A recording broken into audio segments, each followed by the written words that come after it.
This is a production of Darn TV. Now they can hear us. Ah, Welcome to another episode of the Dirt Weekly. good morning. I haven't taken in fluids since Sunday night, so I'm prepared for this. You haven't taken in fluids? You don't want to get up and go to the bathroom? Well, when you expecting another 4-hour deal here or what? past behaviors, best indicator of future behavior, and if I know Joren, 1 o'clock is in our future. Are these long ones my fault? I don't want. They're not your fault. They're three There's guys a lot of racing going on. that sure enjoy talking. I've been told that, Brandon, you sure enjoy to talk a lot. And have you ever been told that? Well, just here. Just here? So, I don't know. I mean, again, we heard that last week was 4 hours, but it didn't seem like it when we were talking about Well, it. So. Well, let's just this will be the clear indicator. The Hall of Fame banquet, your acceptance speech. Oh. If you keep it under 2 hours, we'll know. Last year. I said you better add some 2 hours to that deal because I know the guys involved. So, right. It's just to clear things up. It was 3 hours and 52 minutes last week. I think we had a little after discussion Friday night at the Hunter's Den that we maybe could have made the 4 hours if we would have brought something else up. I said, again, I want to set aside time for the Marketplace Dome. Yeah. And the Marketplace Dome went untethered. And my goodness, did we need that? We needed the dome to keep the Cole County Classic alive. We could have just called and said, we're bringing it in. Yeah, that's the truth. So one disaster led to another. Yeah. And the 4 hours did not get broken. Tonight's not looking good. For those of you looking for it on Facebook, I still haven't cut the 4 hours up into 4 different episodes to put them on. Because Facebook, I've learned, now I've kind of read some rules and guidelines on Facebook because my videos were getting kicked off. Well, if you're longer than an hour, they don't like them. So you have to cut them under an hour. Regardless of content. So it's not a content thing. It's an hour thing. It's a quantity thing. Yeah. Okay. YouTube's cool. Yeah, I put it on YouTube. Follow over to YouTube. Yeah. Maybe we'll just continue to put the links to YouTube, Spotify. My age is a Facebook group. So, I know. But if there's a link there they can follow. Well, Jed found it. Well, he's younger. I'm working towards my mom. On the top here, I want to say I lost my voice Saturday night after the warm-up party at the Hunter's Den, and I don't know where it went. Well, it's back as good as it's been for 5 days. We went all the way to Devil's Lake to try to find it. And we couldn't find it there either. No, we found a cool racetrack. Because it was the first time I was there. So, and that is a cool racetrack. I was told it was a cool racetrack, and now I've been there, and it is a cool racetrack. So. Yeah, so we can talk about Devil's Lake here too. Yeah. I'm going to have to go on your honor on this one. Racing. Have you been at Devil's Lake? I have never, and it definitely is someplace I want to hit. Down to the last 2 people, and now you're alone. Are you busy tomorrow night? If they got races, I'm in on that. I hear they got a bar in turn 1. 4. So steak, beer. We'll get into this in the upcoming schedule brought to you by Texas Red Enterprises. We'll get to that a little bit later. But we have to do the rundown by SIBO Motorsports, which we'll get to that read a little bit later too. I'm going to be traveling through coming from work at about 4:30. And you can jump in with me if you want, because I'm going all the way over to Devil's Lake to run camera for Darn TV tomorrow night. What's running there tomorrow night? It's the mini sprint or lightning sprint nationals. It's a tour that comes through. The small cars. The small. We talked about that a couple months ago. Yep. Are we talking mini stocks and the sport? No, mini compact? sprints. Gotcha. It's. Oh, I thought it was compacts too. No, it's mini sprints. Sprints. Okay. It's a national deal. They got people from California, Colorado, Texas, North Carolina. They're all coming up with their mini sprints, and they're going to race lightning sprints. They're called lightning sprints. Excuse me. So, but the old Grove man needs a camera operator so he can announce it. So I drew the short straw at home, which means Jenny told me I'm going to Devil's Lake. Right. I feel like I was there. I've heard it before, so. So, show rundown brought to you by Sebo Motorsports, specializing in high-performance parts. Chassis repair, call Ryan at 701-720-3889 for all your hot rod and racing needs. Once again, Max's car had to get the old Dr. Ryan involved this week. Yeah, thank you, Ryan. And, the Maxer had to go to the operating room. I see Ryan in the stands watching the races.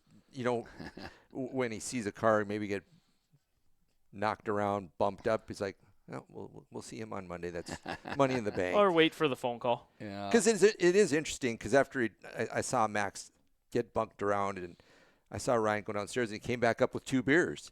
So I was like, well, I got the money for this now, and that's not true. But I was going to say, I don't remember Ryan drinking a whole bunch. So Ryan and I are kind of on the same boat on the drinking plan, very few and far between, unless I go hang out with, seems to be Marcus. Tomlinson is the common denominator right now. So far. Marcus and Mariah. Yeah. They've gotten me to drink twice. Yeah. Well, let's start with the weather then. Yeah, so let's start with the weather. The rundown is, first is the racing recap, which would be Mother Nature takes 2 checkered flags. Because we were here Thursday night last week doing this, right? It was Thursday night? Wednesday night. Either way. Yeah. Optimism was high. We're all thinking Cole County Classic is going to be a burner. I remember selling it was going to be cloudy all day Saturday, high-speed track. Yeah. Yeah. It rained a whole bunch. And we didn't get much here again. Yeah. It kind of lightly sprinkled here, lightly rained. Call it a light rain in Minot. We got a ton of rain out in Stanley, out in the oil field. It must have kind of went across the state at an angle. I know my Stanley yard, the gravel, when it's all washed down, I know it's pretty rainy.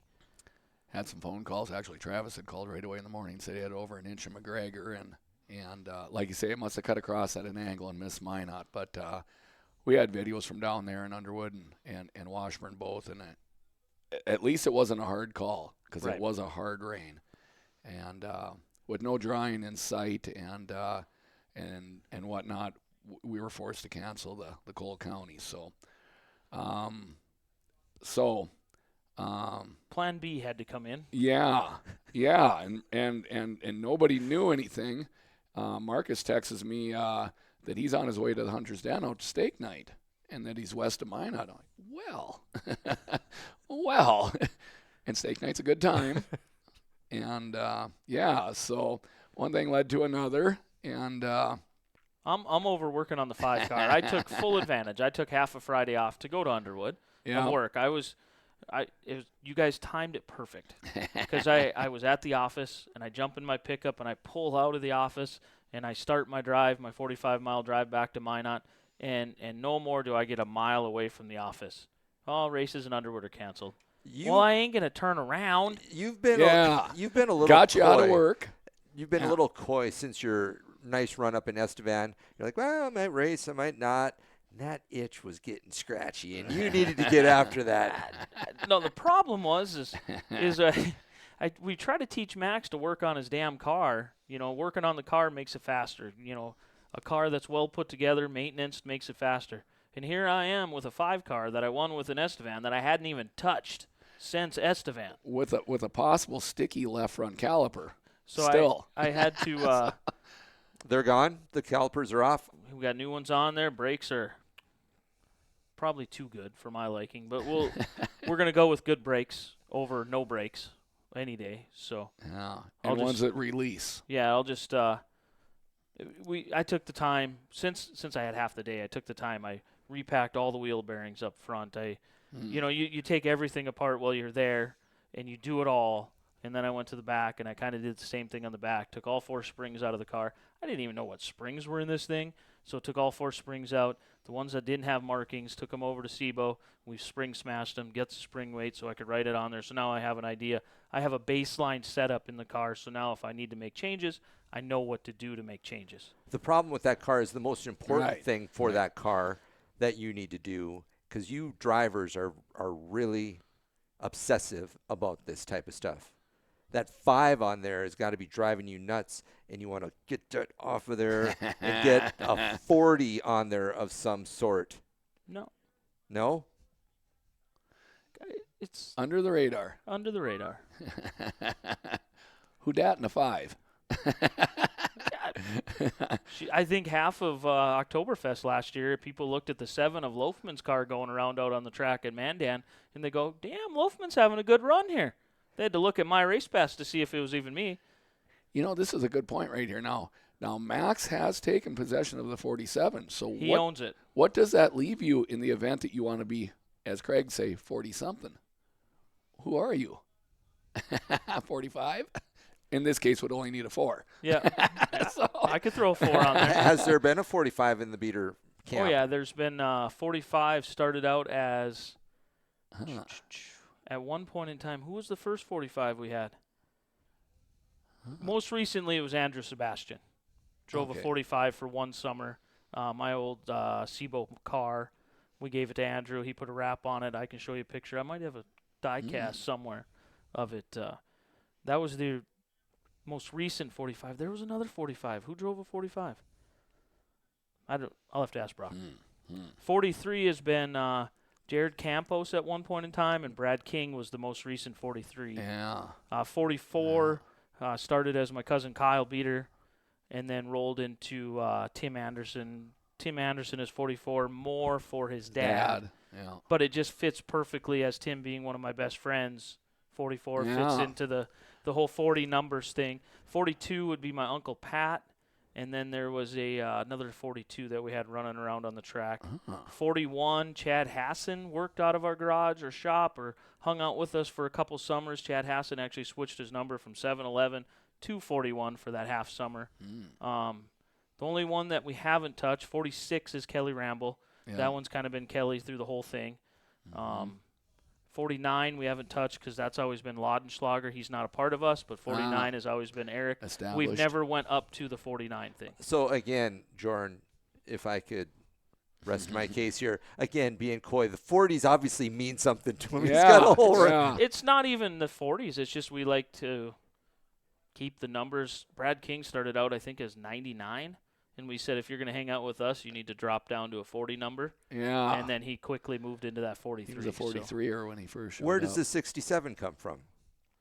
That was just a case of a number that I got in motocross. My dad's number was 27, so that was already taken. And 67 ended up being a number that was in the middle of 2 that were available with a 7. And I picked that, and that's how it growed. There's nothing more to it, and then I just brought it over to cars, and nobody else had it, so I was able to just be 67. So see, in 47 came my uncle Norm Canny over in Montana, had it with Soda Street for several years. Came over to Nodak, raced a couple years at Motor Magic or Harvest Shootout. He came over and played. We bought that car from him, or he made us a deal on that car, very good deal. That was my first race car, and he just said, keep the number going. So that's where 47 came from. And then now last year, this year, going into this year, I passed that on to Max. My number will be whatever car I drive. But it's just neat to me. It was, I don't know what Wyatt Olson's thought was on 57, but it's kind of cool because Wyatt Olson and Brandon Beater used to hang out with Joren in the pits. Yeah. And we used to be, I don't know if we were any help at all, but we were there with you in the pits. And Joren is 67, and Wyatt's 57, and Brandon's 47. So it's kind of a neat. It's on accident. We didn't do it on purpose, but it's one of them numerology things. Some of these number stories are kind of fun because sometimes there's some depth, and sometimes there's just nothing other than that's just what I picked in my case. But so you got Joe Flory, and he's 20. Dalton Flory's 20. I have a pet peeve about that. And so John's 19. I get that. And then John Jr.'s 18. 18. So I'm not sure what that doubled up 20 is, but and then Ed is 10, Turnbull. Yeah. And Tyson is 10. Yes. So here's what I'm thinking. Aaron's 21. Yes, there's that. Aaron started as a C21 because I think because he it was Century 21. Century 20. He was sponsored by Century 21. Yeah. So what about Mad Mike 27? Where does the 14 fall in? He was 427, so I don't know if that was just a play on the size of a big block Chevy. I'm not 100% sure. We'll have to get Mike in here, and again, we could do a show on numbers. I think people would be entertained if we did a show on numbers. Yeah. And I'm sure you've talked to Steven about 11. They adore that number, and as my kids do. So that's been, my kids have owned the 11 jersey at Nedrose since they started in high school. So yeah, so see, and my daughter is a 21. She's 21 in everything she does. For whatever reason, 21 is Peyton's number. Is Peyton's number. So if a stock car rolled onto the track and it was 67, would you like, hey now, that's me, man? Would it rub you a little bit? Hallowed ground. Yeah. I mean, you're late to the party. If somebody in Minot, North Dakota, or Western North Dakota actually had, if they showed up with a 67 on their car in a stock car, they obviously live under a rock. You know, it's I don't want to. It's almost like 47 and 48. You don't see very many other 47, 48s because people around Western North Dakota know it's the beaters. Well, I mean, it's kind of like your 19 and 20 and 19 the 25 and with 20. Hank. And yeah, exactly. You just know. I mean, You got to be careful when you get to them single-digit numbers. Like Wayne is 4. Well, then you have a 4J. So Wayne's been the 4J his whole life. Because single-digit numbers seem to be more common. yeah. You're right. That Smoking Hank Berry 25. When I see Levi Runge, it does mind bend me, and I'm like, no. Yeah, where am I? Oh yeah. So, but The numbers in racing. yeah, that could So be interesting. were we not going to go 4 hours tonight? Because we've already wasted 20 minutes of everybody's time talking about numbers. Well, I guarantee you, anybody that's listening are like, well, I agree with that. I like my number, and yeah. I'm learning that on these long shows that most people don't watch us; they listen to us. They listen to us. So Sean Strand, 99. Tough. I was helping announce last Motor Magic with Brady Biella, and it was 1-2. Sean, Brady, Sean. And then I had to go down. Brady's leading the whole thing, 99. And then Sean pulls into victory lane. I didn't see any of it. I'm like, wait a minute. and they're similar looking. They are. Oofda. And that's a toughie there. Yeah. Some of the numbers like I remember going with number 47, and I remember being at the racetrack, and there was not another number 47 at the racetrack. So part of it is you wanted to go with something that wasn't being used. That was my deal. Yeah. And when Brock came in and he just went one above me to 48, it just made sense because there wasn't another to 48. But it was a conversation. I remember Brock being 15 or 16 years old. We were friends with Dave Bauer, and Dave Bauer was 48. 48, yeah. Newtown, late model. Yeah. Yep. So Vintage car. Justin Bauer, still a friend today. I talked to him in Williston last weekend, and I remember Brock having a conversation. Hey, Dave, do you mind if I'd run the 48? And Dave was like, no, it's your number. Go ahead. Or, it's a number. Go ahead. So we flirted with the 70s, I think, maybe before we started the show. 104 John Gall, 114 Dick Schultz, 100 other way around. And then Jack McDonald 100. You don't see a lot of the triple digits anymore. I think back in those days, I think the sprint cars were 99 and less, and I think the lates were 100 and above.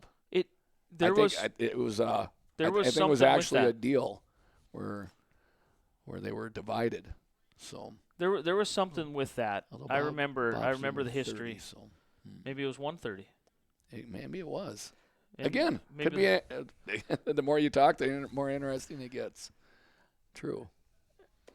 I don't even know Lucky where 13, Bob Simmers, remember him? Yeah. So we went from Underwood raining out to race car numbers. Yeah. Unfortunate rain out. We had a good night at the Hunter's Den. Yeah, so impromptu, Marcus, Mariah, Bryce Barnhart and Tim Dignan are at the Hunter's Den. I get a text. I text Dilly Bar and Nicole, hey, Bryce and Marcus are up at the Hunter's Den. Yeah, we're looking for a place to come and eat. So up they head. Well, I get out there. One thing leads to the Applebee's at Williston on the tour. I said, well, let's see what Brandon's doing.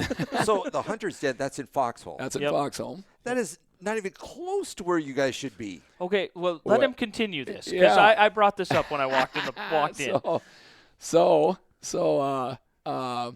So we're checking in with Brandon. Nope, I'm at home working on the car. Sends pictures of calipers on the tailgate. I'm like, getting her done. The 5 car's getting the sprucing. So one thing, this and that. Marcus is teasing him a little bit, and finally, Dylan and Nicole get there, and the text message came from the boss. We all know who the boss is, Jenny. That said, and she didn't know any of you guys were even out at the Hunter's Den. Oh, okay. I was at the shop working on the 5-car, putzing around. I mounted and dismounted 6 different tires. I flipped tires on wheels. I was kind of just spending a nice casual evening. I'm going to say working frantically to get out of there. Yeah, at the shop. At the shop. I get it. These guys are texting. We had our group going. Yep. Didn't we text in our group?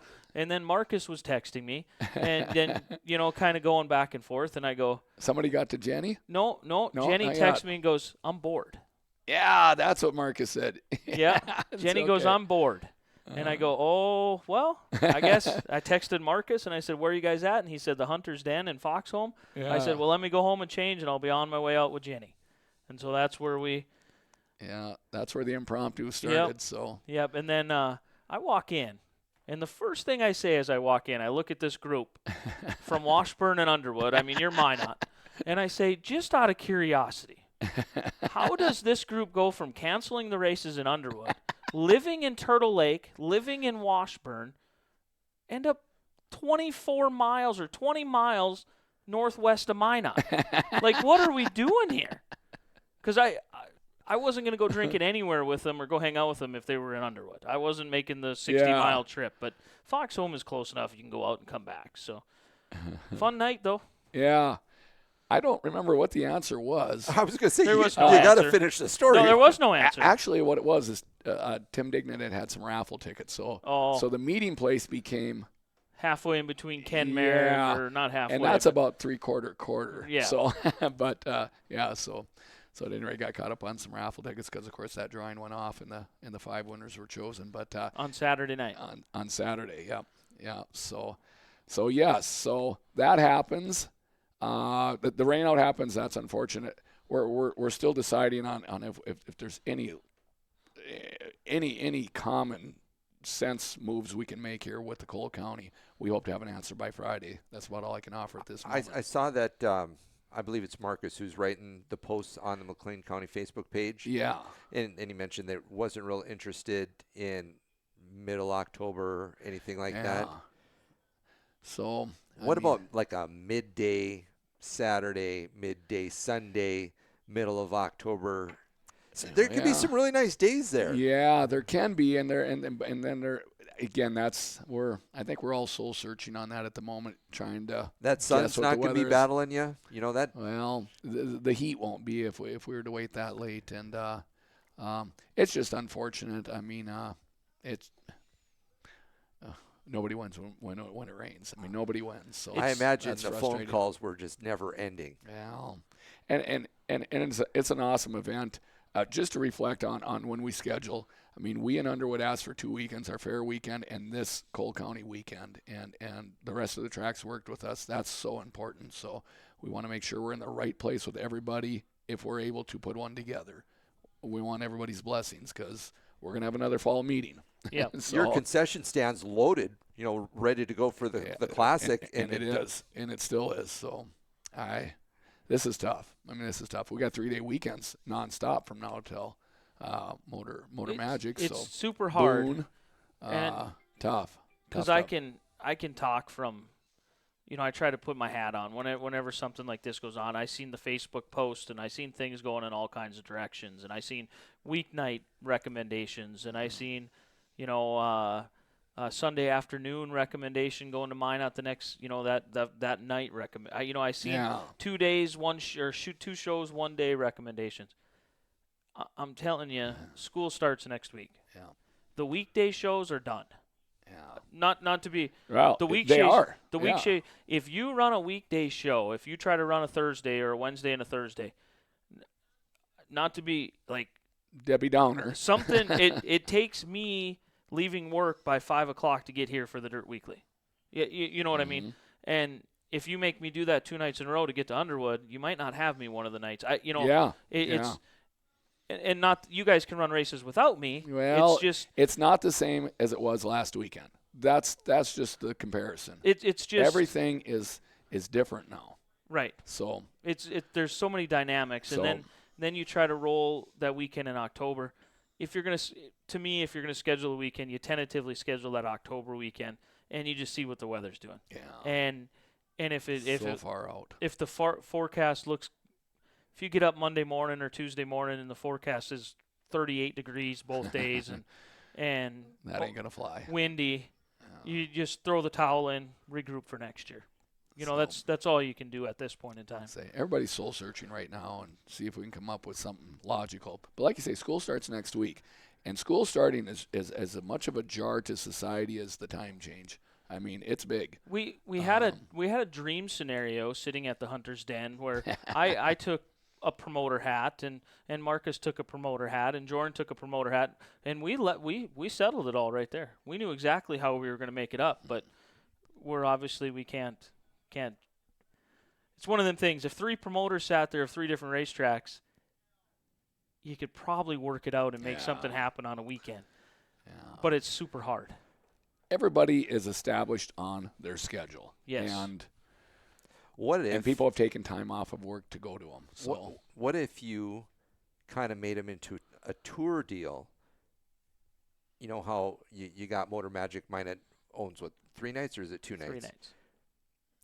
Could you work with maybe Mandan, Underwood, and Minot and do a Friday in Underwood or Friday in Dakota Speedway, run McLean County Saturday night, and then Nodak? There'd have to be some give and take, obviously, but you'd have a 3-headed monster weekend. Mm-hmm. Again, Marcus is checking with some tracks, feeling out some different stuff. We'll just see what's available. It's kind of like our discussion last week when we talked about, when the weather's good at one track and the schedule is going to the track that's raining. It's a very similar deal to that, maybe even tougher. Yep. So, again, your emotions say, we can do it. And get your volunteers all lined up and everything. Maybe not. Some of the ideas I seen there on Facebook, double the entry fee, double the pit fees, let's race for double purse. The problem with that is everybody out there that thinks that's a great idea on the racer side, that's a great idea. I'll pay double the money to race for double the money. But the racetrack only gets 1 grandstand gate. They only get 1 concession. 1 concession deal. They're paying out 2 purses in essence for 1 gate, 1 concession sales. That ain't going to work on the racetrack side. When you miss your scheduled event, you are frantically trying to improvise. Yep, and you don't want to waste. That's scary on a financial front. Oh, so super! It can go from a break-even weekend to a $10,000 to $20,000 loss weekend. So like now you're feeling probably pretty good where you're at, and you probably don't want to put all the chips in and blow it for the season. Yeah. Well, and again, just trying to be grounded and logical. We talked about school sports. We got school bedtimes now. We got things going on. Society changes when school starts. Good point, because the other night when I was at the last night of McLean County, there's kids playing down in the sand in front. It's a kid's deal. It is. The candy toss, you think, well, you maybe don't need the kids. Yeah, you do. It changes. So, and you got local school sports going on. You got football going on. So I think next Friday school football starts, or is it the Friday after or something? I know that our school's got a scrimmage this Friday in Washburn. So it's moving.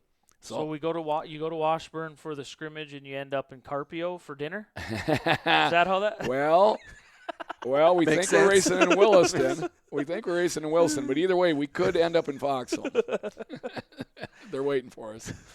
Oh, dang. So with Underwood raining out, canceling, we made plans with Dylan Barnhart, or I was there. Darn TV goes to Devil's Lake Speedway anyways. Yep.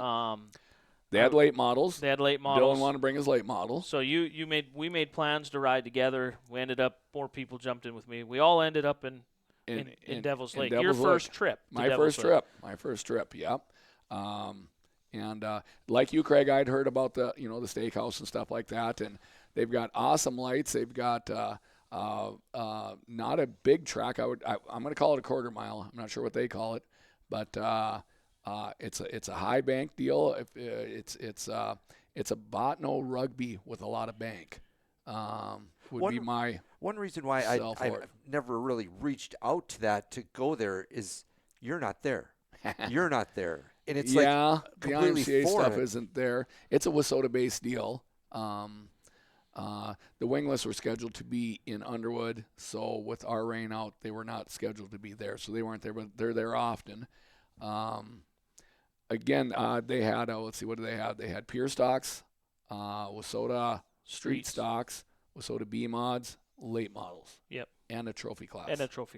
So I thought all the classes were fast and competitive. So, and like I say, Craig, it was names that I knew a little bit of from just being around as long as I have, but there was lots that I just didn't know. And we were enjoyed the racing. Just sitting there watching hot laps, and I think I was standing next to Jed. You might have been around me, and I was just telling Jed who every one of them were, and Jed was just looking at me like, "How do you know this?" Well, cheating on the test. When you spend, I spent 2 full summers over there broadcasting for Darn TV. Well, when the announcer, Chad Hoff or Brendan Grover, whoever's announcing, is saying the name over and over and over and over, and you kind of pick up on who they are. So, well-ran show, well-lit racetrack. The lights are impressive. Yeah, the lights are really good, and you had shared that they've got the steakhouse off to the side, and actually, we were there early enough. We ran over and had a cheeseburger, fries, pop deal, and that was nice. So be able to sit down in there. But a neat atmosphere. I'm going to go on record, Brandon said, I wish we could lift this up and bring it back and put it east of Surrey. That would be a cool deal. So it's just too far away for IMCA country. We're IMCA here. And I know they tried that, trying to do IMCA on Friday and then Wissota on Saturday. It's not a long trip, but it's not a short trip. Right. So Jamestown had rained out. That brought the B mod count up. I believe 21. The B mods are 21. Yeah. Late models are 14. Good races, though. Races, it was, that street stock feature with that Peterson kid having to move around and find a line because it was kind of around the top. Yeah. But he was able to run in that middle, kick her sideways, and come out right by the tires. And accelerate off low. They drove well. It was fun. Are you starting to get some of that black dirt? Are you reaching black dirt country? It was still brown. Yeah. Did a little bit different deal. They didn't really pack it that much. I know I made reference to you that they kind of the cars went out and packed, and the cars also went out and hot lapped. Real old school type of deal. And then they sprinkle a sugar water, I understand, after every event. And, I mean, it's just a haze. Every race. Just on the top. It's not enough to grease up anything. I'm not sure it's enough to do anything. But they believe it does, so it must. And they were very that must get you thinking. Yeah, because it had booms on it. I mean, this thing must have spanned 30 feet. And they only did one lap. They always did sugar water. It must have. Not dusty. No dust at this thing. Yeah, there wasn't hardly any. There's rarely a lick of dust there. On a hot 90-degree day, you're going to get some dust at any racetrack that you're at, or And this was cooler and overcast because Jamestown had rained out, and I understand that's 80 miles away. So well, it was weird because the clouds were all around us all night, but right above us was nice and clear. Yeah, I heard a stat on that Jamestown reference about not. Williston or just snake bit this season. Rained out 4 or 5 times. But I think Jamestown. I want to say it's been like 3 years since they've had a rain out. It's a big number. Oh. Huh. Yeah. I don't know that. I don't know it either. We had learned that the B mod count was up because Jamestown had rained. So, and then Grand Forks is 70 miles away. So, Yep. I mean, it's a neat little drive. To me, it's too far out of Devil's Lake. It's like 19 miles out of town. So, you're almost going to the Hunter's Den. Shifting gears, going back to McLean County. That's what's dangerous about McLean County is you are watching races all night long, and you're so close to the highway. When the races are over, you're amped up, you're full of sunflower seeds, and you're like, you're doing 98 by the time you hit Cole Harbor. Slow down. And the races are over. You have all that energy, and I'm always one, no matter if I'm in a race car, doing the race directing, doing the whatever I'm doing, when I leave a racetrack, it always takes me a while to wind down. That's why sometimes traveling is better than being in Minot, because when I leave Minot some nights, especially when I was president, it'd take me 2 hours at home to wind down. Yeah. As a matter of fact, true story. I passed you on the way home the last Underwood, and I flashed my lights at you. Probably didn't know it was me, but you weren't driving as you do on the track. Well, the green machine has its built-in provisions. It's not a speeder if it wanted to. It's rugged all the time, so 65 if the wind's at the back and less if it's on the front, which is usual. So, yeah, you got to quit the race car driving when you get on the road. So, fair warning. We're not going to talk about Dilly Bar's night. Dylan Barnhart probably didn't have the best night. Still got a feature finish out of it, though, right?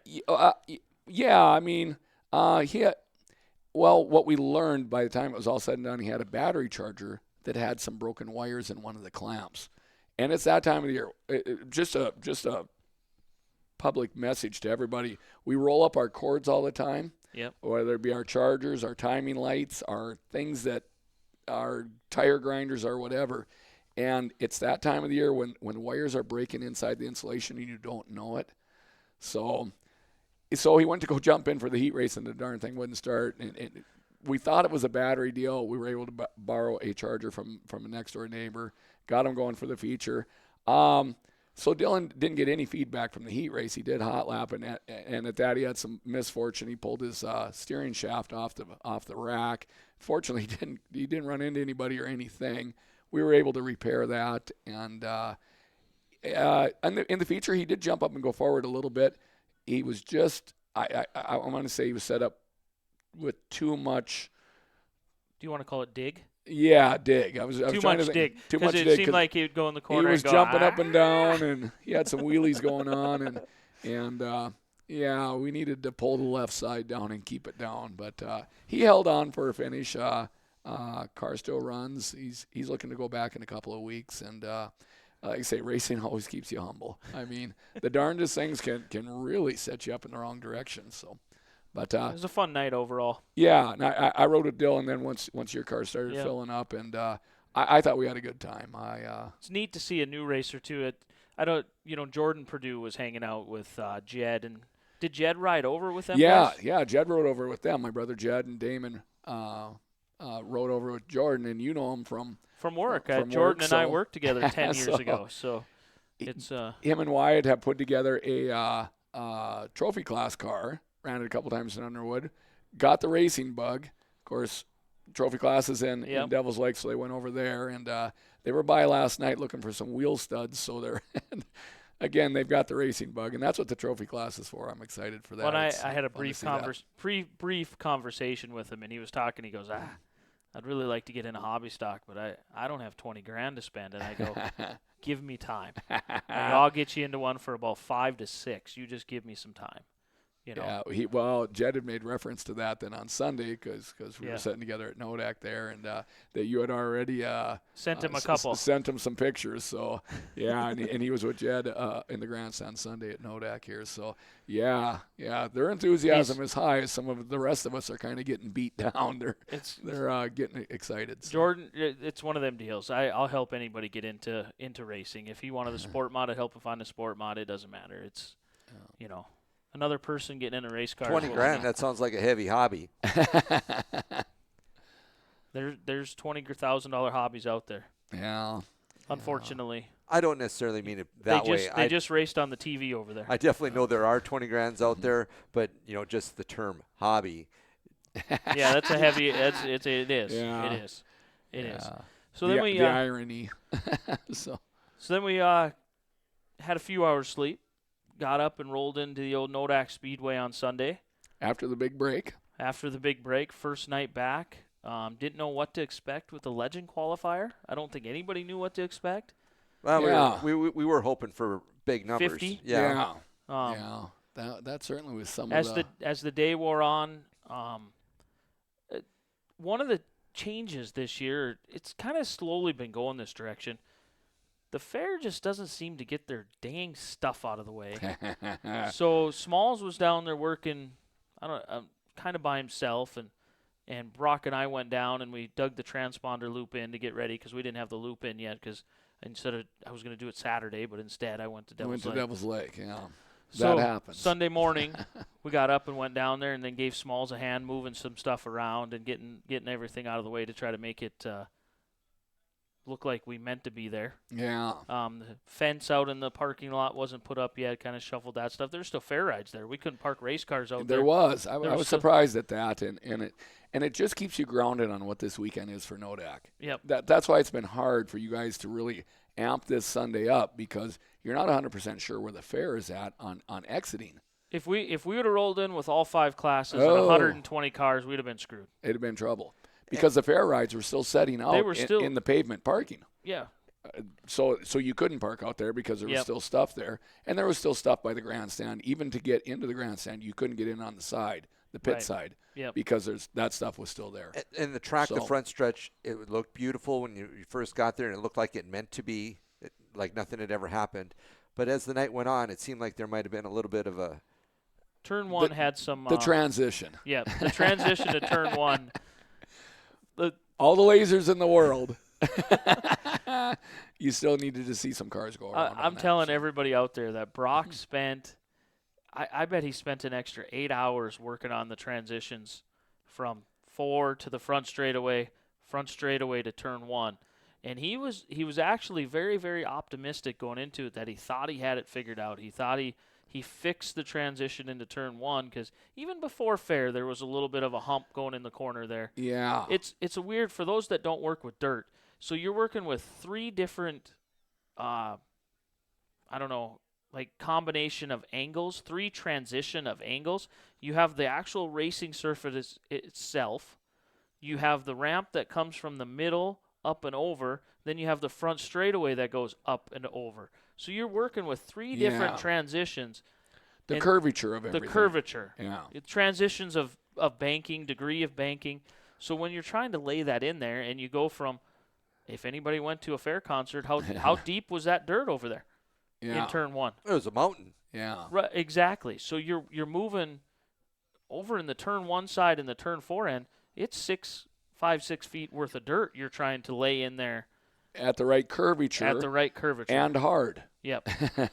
and I will say the compaction I thought was right on. So, that part looked right. So it's just the transition. They're going to work on the transition this week. I know there was kind of a hop skip going in. And sometimes there is anyway. It's kind of the nature of whipping cars. But if you got the A-mods on there, they might just eat that up. And then could it get to be where it would be unraceable, or could you? It wouldn't be unraceable, but it would be noticeable. Well, I think it was definitely noticeable, more so in the hobbies than any other class, because they went out there for their initial heat race. There was some pretty good moisture in the track. Smalls got some moisture dumped into it, and they went out there and they did some hot laps beforehand. And I think 3 or 4 cars spun out because they'd hit the bumps, would unload the suspension. Yeah, they'd get up on the air, and then and around they'd go. Yep. Yeah. And that kind of was a theme of the night. All night. On the big cars. Yeah, on the big hobbies. cars. Mm-hmm. So, it was good to be back. Good to be back. Little bit of dialogue, if you will, that there was just the 3 classes. Yep. And again, it was a legend qualifier, which wanted to keep the attention focused on that. Yep. So that, and then the compacts, and then the hobbies. So just to make people aware, 2022, this was an enduro night. Yes. Okay. 2023, when we were sitting there at the fall meeting in 2023, this was a practice day. This was a put the racetrack back together. Yeah. Make sure we had everything where we wanted it, or everything where Nodak wanted it. Right. The day after the Cole County, people could come up, test and tune their cars, help us, test and tune the racetrack. Right. Right. That's the original plan. When they spoke to the INEX Legends Series, or when they spoke to INEX about sanctioning Legends, INEX offered them this regional qualifier and said, this is a big deal. And this is the weekend. Yeah. So they changed midstream. I know the Facebook minions were out there hating on it. There was a lot of questions. Like I say, when you understand what we did last year, or what Nodak did last year, then this year actually made progressive sense. Yep. And again, the fair ain't out of there. It seems like they should be. Yeah, for those that are but they weren't. Those that are listening or watching to this, and you didn't go take in the races because maybe your favorite class wasn't there, let's say you didn't go, you don't understand how much fair stuff was still in the way. And the fair is only about the fair. Right. Nodak is a second thought. Yes. So, and what I mean by that is that if they need one more weekend to clean up, they think that that's okay. And in their eyes, they are okay because we got the other 18. Yeah. Right. Well, moving forward, if this night still continues to be a race night or it turns back into a practice, I'm not 100% sure. I don't know what the right answer is. I'm not sure either. I do know that the fair was not out of there, and that has to be considered. Well, and what amplified the angst of not having the mods and the stocks was the Cole County Classic. Because we even talked about get your fill, you'll be fine. Well, wear you out in Underwood, I think I said last week, and that was the plan, and that would have done it. So then the weather had everybody all looking for a racing fix, and then they came and they said, well, you've only got half the classes here.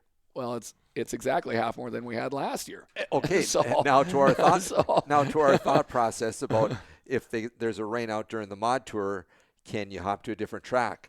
So all the big boys get rained out at Mclean County. Can Smalls say, come play on Sunday night? Can you? Well, would you have been ready? I think most drivers could have got ready, but again, even the fans. Some can make it. Some shift workers, I always go to them because they build around the schedule. That's why everybody wants to schedule out by Christmas so they can be 6 months out for their days off. So again, me personally, emotionally, it seems easy. Yeah, emotionally, and it is. To me, once you make your schedule, you made your bed. You're gonna roll with it. And if you get bit by weather, you're probably just that's too bad. I wish it wouldn't have happened, but we're going to track B next week. We were trying to. I was quizzing all the Legend drivers, asking them as the night went on. What? 24. Like, we're not upset about 24. It's a full field. Yeah. We're not upset about 24. But I was just like, expectations were higher. Yep. Where are we at? $700. That's a pretty good payday. Yeah. What do they run for? What did you get for feedback on that? I got a lot of disappointment in their fellow Legend racers. There was a lot of drivers that were pretty disappointed in their fellow racers. Is the Sunday night deal a big? I don't know. I wondered the same. But we promoted, so like when we were talking to they knew all summer it was coming. And we were talking to the Legend drivers, and we were trying to explain to them we only ran 3 classes, or the 3 classes were in play to run a quick program, to be done by 9:30 program. Thinking there's going to be 5-6 Legend heats and 2 B mains. Exactly. Or 140 lap feature. Or 40 Legend on the track or, feature. Sorry, 40 car feature, yeah. Yeah, so the race director it question. Just didn't work out. I thought the Legend still, with the 24 there, the biggest thing that Nodak did for him, which I was super pleased, they made the night about them. Mm-hmm. They did out-of-car driver intros. Yeah, we did a super neat redraw. What'd you think of my redraw that we did with them? Did you watch it? I did. And you just mentioned the announcements. I dig that when you guys do that. The out-of-car intros? Yeah, it just makes it more real. Mm-hmm. I talk about Preston Martin a lot. He gets out of the car and you're like, how's he fit in that thing? How is that car fast with him in there? That's cool. Yeah, that is cool. A lot of times you have a mental picture in your mind of what you think somebody will look like, and then when you actually see them, you're like, "Ooh, that's a surprise." Sierra Davenport, she gets out and like, "Oh, it's a gal," I mean, didn't know that, Obviously, her name's Sierra. I knew that, but but then you got Sierra, yeah. So it makes it real. Her dad, AJ, so it was. the redraw, Jenny and I. Did you pay attention to it? You guaranteed movement. Oh, guaranteed wasn't that movement. fun though? So, that might come back somewhere. I'm not telling anybody where, but you've got a lot of creativity messing things up. Yeah, I love it. Yeah. Well, and again, we referred to the dog days of summer, and that might have been a little bit of this too. So anything you can do to spice up the meal a little bit is. And they is all good played right along. Now, I asked them. I thought they played along good. I asked them before we started, and I said, "You guys, we're going to do something that you've probably never heard of, never seen. Are you okay with setting your guys' lineup the way I'm going to go? Do you guys give me free reign? Because we're going to roll with this." And I walked over and explained to them how they're going to do it, and they're like, "Why not? Let's have some fun." I mean, you're just adding spice to the old draw. I mean, because at the end of the day, you're just going to draw. It's just a draw. So it's just a draw. Plus, you seem to have a lot of power. There isn't a whole lot that you throw out into the universe that doesn't land. I don't know. It was fun to see that they could see the bottom and then kind of try to read their face. Yeah. And then they gave it away. So what? Somebody gave away a good number. Who was it? Bryce? Yeah. Bryce gave away the pole. Yep. Yeah. It was that's what it was. What Nick Hallberg wants to do is he wants to do like is it The Price is Right or whatever, to where the crowd would be able to hear or see the number that the drivers have, but the other drivers would have noise canceling headphones on so they couldn't hear it and see it. So therefore they would, like the crowd would know when Bryce Barnhart grabs that one, the crowd would know, and he knew he had to give the one away to somebody else. And then when they handed it to Joren, and Joren has to make the decision, the crowd reacted. I don't know if this is a 6 or a 1. Yeah. Do I want to give it to Craig or should I keep this? Or kind of like the guy underneath you. Is he kidding? Is he trying to draw me down and go around the outside? If the crowd can't stand Joren, they're trying to bait him into taking it. Exactly. Right. Yeah. So the cornhole, you did that. Cornhole draw, that restacking for the Tougher Than Dirt Tour, you redid that. The redraw that we did. 4th of July, we did. Yep. One. I mean, there's all these different things that you're pulling. You have gotten pretty creative. But most of it is like you said. I think when drivers go up there and they go up to do the draw, they think to themselves, it's just another redraw. I'm going to go up there and pull a frisbee a chip or whatever. And out of 5. Yeah, and then the whole trophy thing. I was sitting there. I looked at my stack of trophies underneath there, my kids' trophies. Darn TV provides the kids' trophies for Nodak Speedway. So giving away my own kids' trophies, I got no problem with that. It's just spending Jenny's money. That's what I tell everybody. So figuring out this Cole County Classic dilemma should be easy for you. Yes and no, because when it comes to things like that, as creative as you want to be is going to hurt you financially. Does that make sense? Or the risk, you can be creative as you want, but the financial risk behind that, you have to be prepared to do it. You have to be prepared. So we can get super creative, and we can go down and put on races on a Sunday afternoon and then roll into Minot. But if you only get 15 cars down there and 10 fans, and you're paying out, you have your food. Now all of a sudden you're unthawing hamburgers, you're unthawing hot dogs, you're purchasing beer maybe that you didn't have, and now you only have 10 fans there. Financially, the night was a disaster, the day was a disaster. So you have to think that stuff through and put a business hat on and say sometimes not being creative and conceding is the best plan. And coming back next year with something. Or, I'm not trying to tell you guys, but it's just... Yeah, I mean, that's what we're all trying to digest here, grounded. Because like I said, 3 people put promoters' hats on, and we had it solved. But them 3 people that had promoters' hats on weren't promoting any racetrack. Was Marcus involved in that? Yeah, but we're still race clubs, and we gotta. So. Yeah, you can't. I mean, the decisions. When there's no rules, it's easy. When there's no rules, it's easy. When there's nobody else involved and you're the sole decision maker, it's easy. Because then it's your money. It's not a club's money. It's not. You're not playing. You're playing with your money. So when you make a decision. Don't go right. Right. When I make a decision on the Tougher Than Dirt Tour to boost the purse or to do this or to do that, that's my money I'm playing with. So I am willing to take the financial risk to do them things. But if it was Craig's money, Darn TV Cole County Classic, are you willing to take us? Actually, I'm not. Even from a TV side of things, I'm not. It's just I'll be there. I will support you guys. Whatever you decide to do, I'm glad I don't have to make the decision. Let me put it that way. We want to have a clear presentation by the weekend, so that's all I got. But back to Nodak. The Legend feature ended up, there's just something about them suspension. We're going to start with the Legends. We'll work our way backwards. The Legends, they're just not able to move up the racetrack. No, and I thought they were higher this time than they were last time. But they're scaled down, so the track is that much bigger to them. Yep. So, they're a 5A scale car. So that 3/8 mile of ours is probably like a 3/4 mile to something else. It was. And it's just too big. Some of them restarts were pretty fun to watch because them guys would get that second line going. Yeah.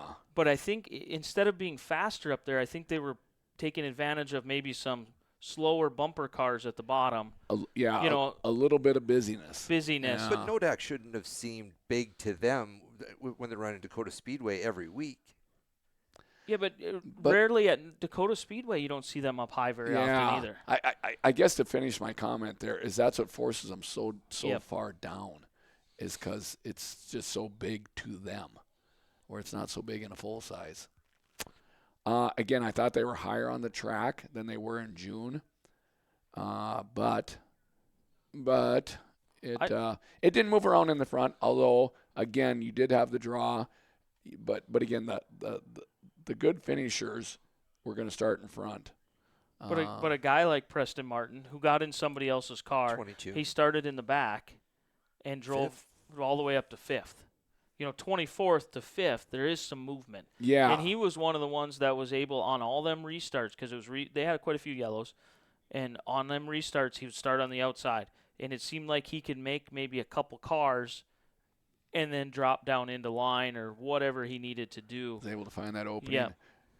A tight chess game. Yep. Yeah. But did make some forward, and Bryce had some misfortune right away. He slipped there on the bottom there. And hit that banana peel. Banana peel in 4. That's just what it looked like. Donkey Kong threw the banana peel behind him. I was thinking about you on that night. Princess went around, so.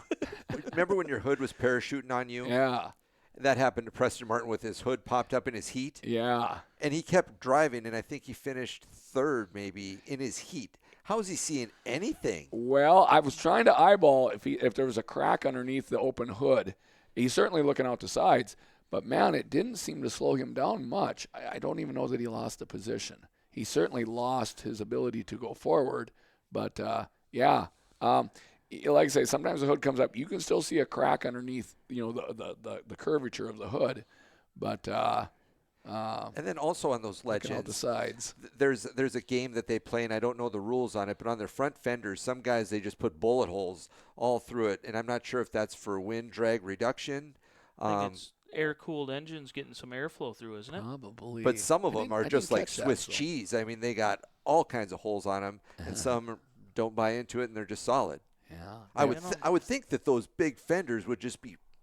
I'd want all the holes in the world, I would think.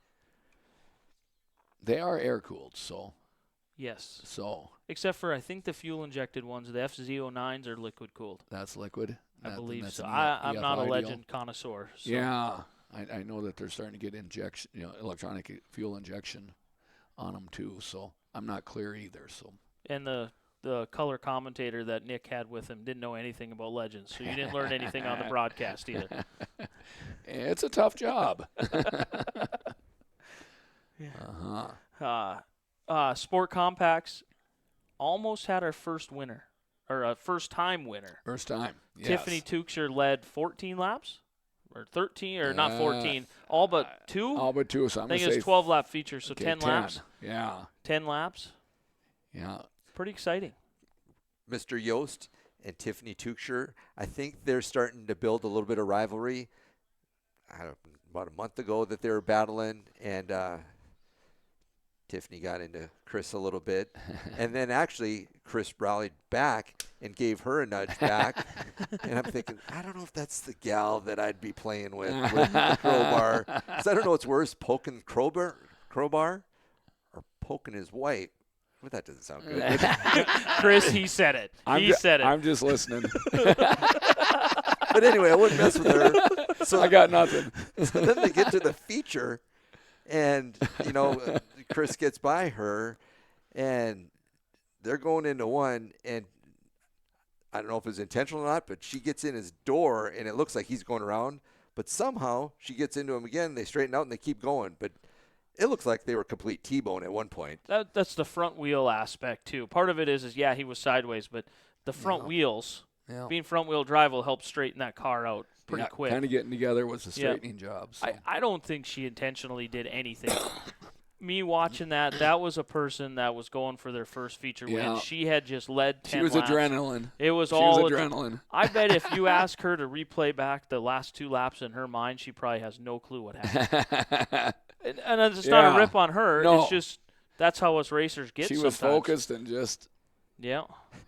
Well, actually, if I could had 12 cars, it was a good car. Add to that, Brandon mentioned to me about his win in Estevan, and you mentioned forgetting about what happened in the last few laps. Brandon said, "I had to tell myself to breathe. I would forget to breathe." Yeah, because you forget. You're so you're so fired up and just intense. Yeah, you'll have to breathe. I had to learn that many years ago. Breathe. You get to a caution after 10 laps or whatever. I mean, it's 20 laps in Estevan. You get to a caution sometimes, and if the track was fast, one of them, you had to whip her in the corner, go. You'd get there and go. You're breathing so hard under a caution after 10 laps, you'd fog up your face shield. My brother Jed and I, we just had this conversation here Sunday when we were in the stands. We were talking about we think that some people literally don't breathe for like 3 laps. They subconsciously. I mean, they're they just don't know so they're doing intense it. and just so focused and all that. And I mean, like you say, you're going to eventually, but there's just a moment there. It's just terror, just breathe, determination. So, adrenaline. Yeah, Chris Yost picked up the feature win. Fun race to watch. 12 cars. Yeah.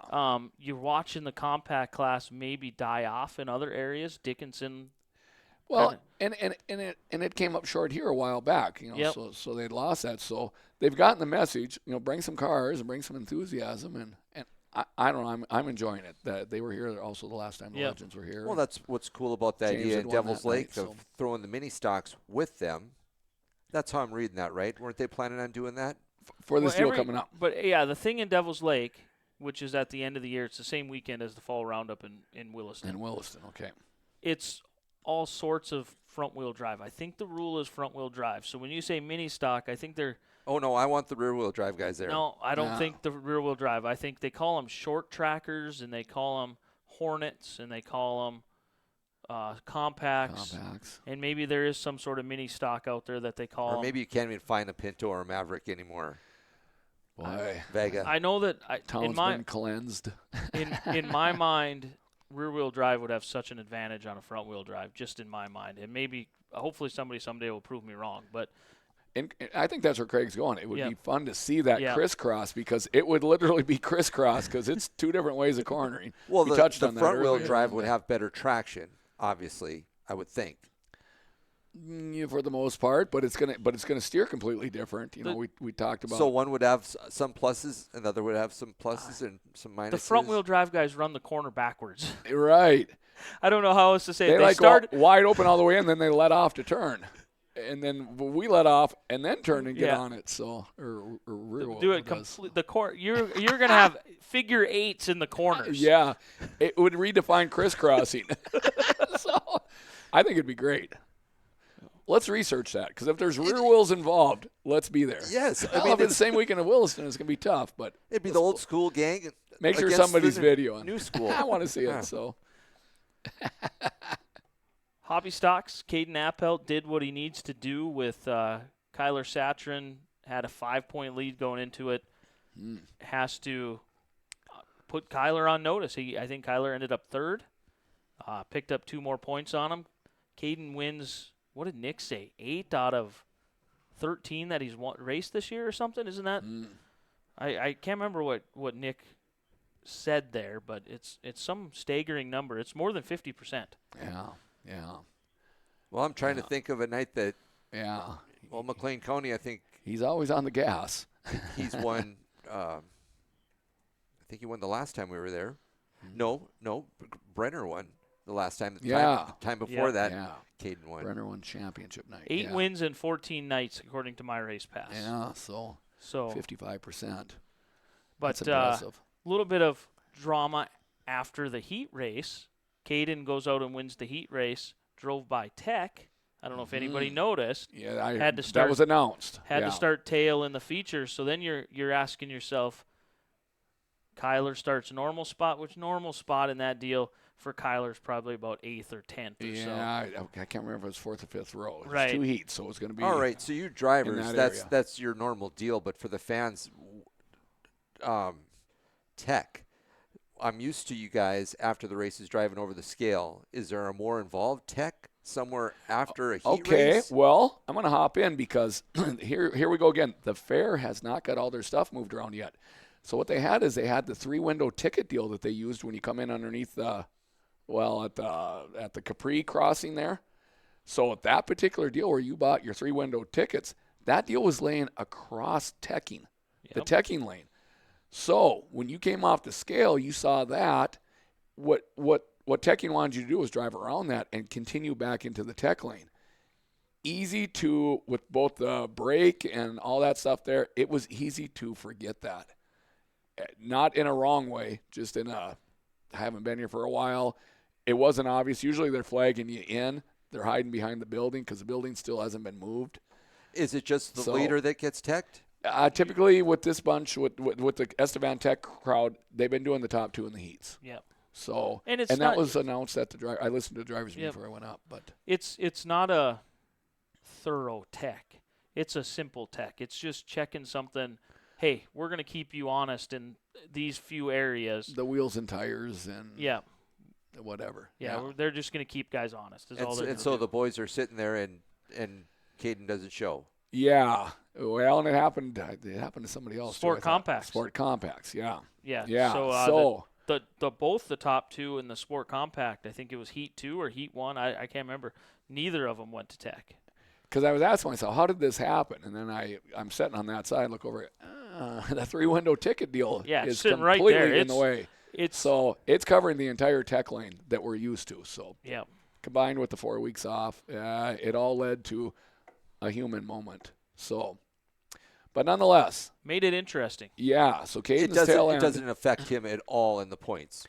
It doesn't ding him for any kind of point value. It did ding him where he didn't get his inverted start, which would have been side by side with Kyler, more than likely in the 4th row, maybe staggered, maybe diagonal, 3rd row, 4th row. I'm sorry, 5th row. 5th row. And it's nobody's responsibility to call him and say, hey, you need to go to Tech. That's just all on him. If he doesn't go. As per the drivers' meeting, we're teching the top 2. You got to come in here. So. And they try to remind guys over the receiver. As a courtesy. But in the defense of who is doing receiver, I run into it sometimes in Underwood. I don't get the top 2 or top 4 out. You're distracted with something else. Well, you're always moving on to the next race. So you're sitting there, you're closing out that race. You're going, congratulations to the 70 on your heat race win. And then you try to say top 2 to Tech. And then you go heat race 2, come on out on the track. It's an immediate transition.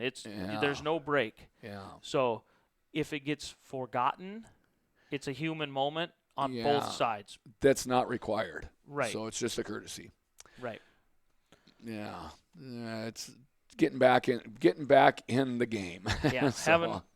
Having a month off, and some tracks in some people in defenses, some tracks I think in Underwood we didn't do Tech after the heat race on championship night, did we? I don't think we did. So some tracks don't do heats. Don't do heat race tech. And for the longest time, we didn't. Yeah, Nodak is one of them. We didn't do much after heat races. Yeah. You just came in, went back to your trailer. All the teching was after features. And again, it's the guys from Estevan that are coming down, which is awesome.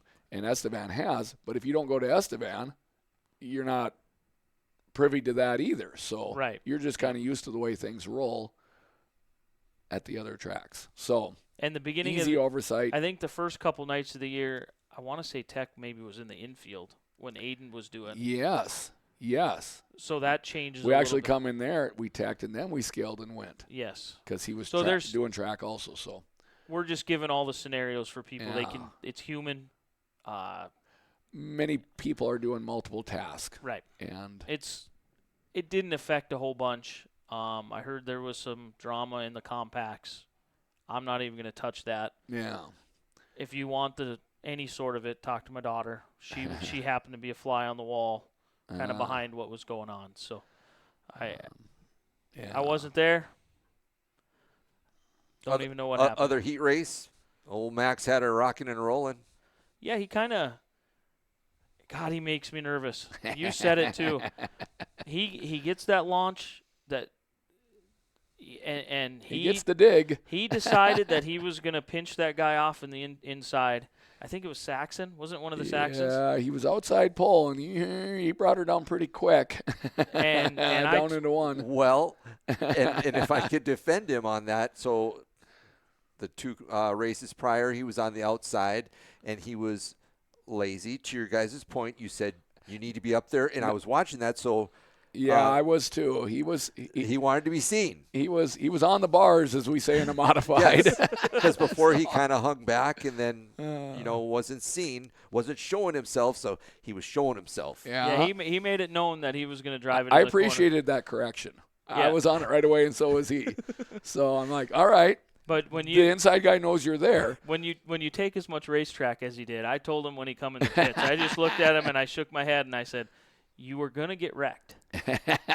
There wasn't much room left." And more experienced driver, put Brandon. I'm not your dad, Max, and I start pole, and you get a launch on me, and you're gonna pinch me down going into turn 1. You might have got her. There's gonna be contact. You might have got her. Okay. I'm not saying I'm gonna completely destroy you or wreck you. But I'm gonna take my space because you are now entering my space. Yeah, and I'm not done with it. I'm still beside you. So he's still young, and when we beat him up last week, Esteban was a high lane, and he was on the outside, not caught up for the start. Right. This time he's caught up, but now he wants to be low. But the pole guy's still there too. So. But he was able to. I'm thinking by Motor Magic, Max is on fire. That heat race, yeah, he was able to stretch it out over a straightaway. He made the car look pretty good. I thought he managed the bumps in 1 pretty well. That whoop-de-doo, he was more driving through of them than sliding through of them. The heat race before with Caden and stuff. Yeah, that's a good way to word it. It's like he got through them straight and then turned. Bent and it made the car high. Look more stable. Caden in his heat race almost spun out once or twice. Yeah. He actually did go around. The yellow was for something else because I think he was surprised that it wasn't on him. And I think Brenner did go around in his heat race. And Brenner went around also. Yes, he did. So it's tough, so he was driving. Like you say, the transitions, getting them lifted up a little bit, losing their adhesion. And it probably only happened in the hobby stocks. Yeah, the full sizes. Because they were running higher. Yep. So the higher you ran, the sooner you were sliding it in. Jason Ruby was whipping it into 1. He looked like he had some speed going in. Yeah. Back your corner up a little bit. Because a couple of them guys, even in the feature race, they'd get them cars thrown in there and they'd be completely wheel lock right sideways. And I'm just like, if they hang on to this, they're butt puckering. and it did catch Jason in the feature. Yeah, he did end up I was reflecting on it real quick. I think it got him. Part of that was, again, Max was using some racetrack up. So when Max seen Jason come in on the inside of him, I don't want to say he pinched him down super much, but he was kind of hugging him a little bit. So Jason had to take a different angle and maybe throw it a little harder to try to stay off of Max. To stay off and leave that lane. To stay off of Max, and he ended up over rotating and spinning it out. And actually, Katie was watching in turn 1, and she winked at him and said, I wouldn't have done that. And I believe her. It was good to see the hobbies. I mean, the hobby's got a lot going on. There's a lot of players. There's a lot of judgment. There's a lot of stuff going on here. So kind of like the compact thing. I don't think we're going to touch on the rest of it, are we? No. I I like the compacts. I'm glad their numbers are up. And, Tiffany might get one here yet before she's I think done. she will. It might take till Motor Magic, but that'll be all right. She's of speed, so that she'll be good. Yeah. James Caden, Gilbert, a little bit off, but not too bad. He's one of the ones that had to start at the back. Oh, okay. Because of the tech deals. So. I thought he drove a little bit careful, and that's okay. I think he ended up 4th, if I remember right. But again, he won in June there. So they got some car count. Everybody's getting up to speed, so anything can happen. Where's Jay Loafman? Jay Loafman is battling some health issues. Yes. Sounded really? I've heard a couple different stories. It's a head injury. I believe he had surgery here not too long ago. And he's out of racing until at least next year is what I was told. Next May. He knew it was coming. Yes. So yes. He had something. It's a head injury. He had a bleed. They had to go take care of it. He can't do anything like physical. Strenuous. So his car was actually in Devil's Lake, driven by Joe Ree. Oh, okay. Was it? Okay. Yeah, it was kind of. Joe was 64. Right, but that was. Is that Jay's car? That was Jay's car. We had to look up Facebook photos to find out if it was Jay's car or not. So they pulled the number off and put a different number on it. Put a 64 on it. Put a 64 on it. And you might remember Joe's name from, probably 20 years ago. Oh, yeah. Joe was a favorite here. So I caught up with him in Botno, and then I was able to catch up with him at Devil's Lake again. Thoughts to Jay Loafman. Yeah, for sure. And he's got a following, I'm just thinking of his crowd, and that's normally in the stands, and they were up at Botno for the tour, and he's got a group. He's involved in making racing happen, too. I don't know if I should take offense to it or not, but he called me for a fill-in driver position last fall, and I thought I did pretty good. I kind of thought I'd get a call this year, but... Yeah, there's still a year left. Well, sounds like you got a car, Yeah. How many you need? None. None. Jenny's not here. 3. 14. Let's have one in every class. Yeah. I want to do the Motor Magic 5-class shuffle. Let the record show. You thought maybe you had a legend ride lined up. I did. Oh, you did? Okay. I did. Did but didn't. Well, happen. no, the car was there. And actually, it's weird the way things work. So the car was there. Mike King was kind enough to bring his second car, the red 22. I think it was a red 22 and a blue 22. Blue 22. Yeah. He got me. I was busy doing something. He came and grabbed me. He goes, "Hey, let's climb in this thing, see if you fit." The seat to me didn't feel good. I didn't feel like I could get all the way back in the seat. I felt like it was too tight around here for me to get back in the seat and comfortable. They're probably a really rigid ride, aren't they? I bowed out. I said, because of the seat and stuff, I go, I just don't feel comfortable. I'm not going to do it because it just. Yeah, they get upside down too. So. Fortunately, Preston Martin needed that car. Yeah. So he was able to jump in it and salvage a finish. So it's weird the way the world works, or the way that kind of stuff works. So. That became available for him. Rules are weird. You know how the driver can hop in a different car and, But you have to start at the back. Yeah. But back to the tour, the mod tour, we kind of talked about this after our show, and I was joking around with Brock about him switching some things around on his sport mod and running the mod tour. And then you mentioned, he can't do that because if he jumps up to A mods like Eric Bonschlager. He's got to forfeit his sport mod standings. But that's weird. But you can go up to late model and come back down. It's so you have to think logically. There is a line there. Yeah, you have to think logically within sanctioning bodies. So late models around this area are WISSOTA late models. WISSOTA and IMCA, those lines don't cross. So you can go race WISSOTA late model and then come back and race an IMCA Sport Compact, because those lines don't cross. Yeah, they don't recognize each other. They don't recognize each other. Yeah. So within the IMCA sanctioning, there are rules that you have to abide by. Like, they're trying to protect the sport mod and the hobbies from seasoned veterans, if you will. Yes. But at the same time, those guys can't move up and just put their feet in the water and jump back down. You need to stay there until you're ready to make that change. They do allow movement. a couple years there, Brock was on first name terms with Virginia down at IMCA because he would start the year in a hobby, get a sport mod license, forfeit the hobby license, race a stock car, and then forfeit the stock car license and try to go back to hobby. And she said, no. You have to wait till the first of the year. You can't go backwards in a given year, what they call backwards. You can't can go from a stock car to a hobby. So you can do it once. Oh. So what you can't do is you can't go up and then back down the same year. Right. But you can start the year in a stock car, forfeit your license, and go back to a hobby stock in the same year. You can. Yes. You can do that. Okay. But you can't go from a hobby to a stock car to run the mod tour back to a hobby to finish the year. Once you move up, you're done. You're done. Yeah. For that year until January 1. Yeah.